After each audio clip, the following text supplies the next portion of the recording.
विधायकों और सांसदों की अब खैर नहीं। अगर घूस लेते पकड़े गए तो उन्हें जेल जाना पड़ेगा। ऐसा हमारा कहना नहीं बल्कि देश की सबसे बड़ी अदालत यानी सुप्रीम कोर्ट का कहना है।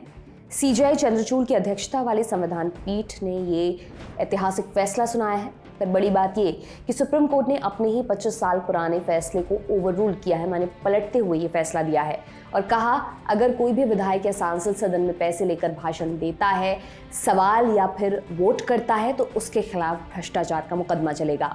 सुप्रीम कोर्ट की इस बात को सरल भाषा में कहें तो मतलब होगा अब उन विधायकों और सांसदों के खिलाफ भ्रष्टाचार का मुकदमा चलेगा जिन पर कैश फॉर वोट या कैश फॉर क्वेरी का आरोप है। दरअसल सोमवार 4 मार्च को सुप्रीम कोर्ट ने एक याचिका पर सुनवाई करते हुए कहा कि हम साल 1998 के पीवी नरसिम्हा राव मामले में फैसले से असहमत हैं। आपको बता दें सुप्रीम कोर्ट ने तकरीबन 25 साल पहले एक फैसला सुनाया था और कहा गया था कि एमपी और एमएलए को सदन में वोट और बयान के बदले कैश के मामले में मुकदमा चलाने से छूट है।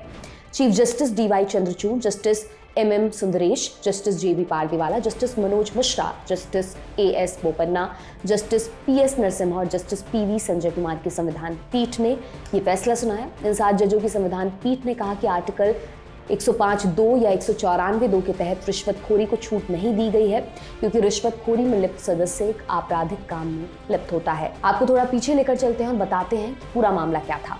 मामला है 2012 राज्यसभा चुनाव का। झारखंड के पूर्व मुख्यमंत्री हेमंत सोरेन की भाभी यानी सीता सोरेन तब जामा सीट से विधायक थीं। सीता सोरेन पर आरोप लगे कि उन्होंने चुनाव में वोट देने के लिए रिश्वत ली।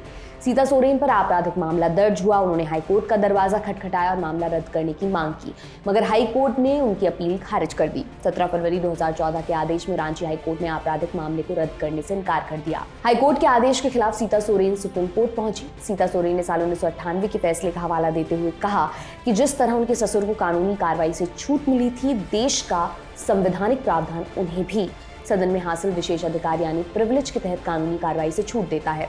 लेकिन सुप्रीम कोर्ट ने आज न सिर्फ सीता सोरेन के तर्कों को गलत माना बल्कि 1998 के 5 जजों के फैसले को भी पलट दिया। आपको बता दें साल 2019 में तत्कालीन सीजेआई रंजन गोगोई की अध्यक्षता वाली बेंच ने ये केस बड़ी बेंच के पास भेज दिया था। 5 अक्टूबर 2024 को सुप्रीम कोर्ट ने सीता सोरेन बनाम भारत सरकार मामले में फैसला सुरक्षित रख लिया था। एक बार फिर बताते हैं कि सुप्रीम कोर्ट ने साल 1998 में दिए अपने फैसले में क्या कहा था।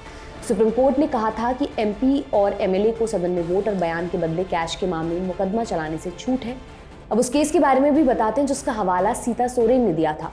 1991 में आम चुनाव हुए। कांग्रेस पार्टी सबसे बड़ी राजनीतिक दल के तौर पर उभरी और नरसिम्हा राव ने सरकार बनाई। साल 1993 में मानसून सत्र के दौरान नरसिम्हा राव की सरकार के खिलाफ अविश्वास प्रस्ताव लाया गया और शिबू सोरेन और उनकी पार्टी के सांसदों सूरज मंडल, साइमन मरांडी और शैलेंद्र महतो पर आरोप लगे कि उन्होंने रिश्वत लेकर लोकसभा में अविश्वास प्रस्ताव के खिलाफ वोटिंग की। सदन में पैसे लेकर भाषण या वोट देने पर आप क्या सोचते हैं, हमें कमेंट बॉक्स में जरूर बताएं। देश और दुनिया की दूसरी बड़ी खबरों के लिए बने रहिए दी लल्लन टॉप के साथ। आपका शुक्रिया।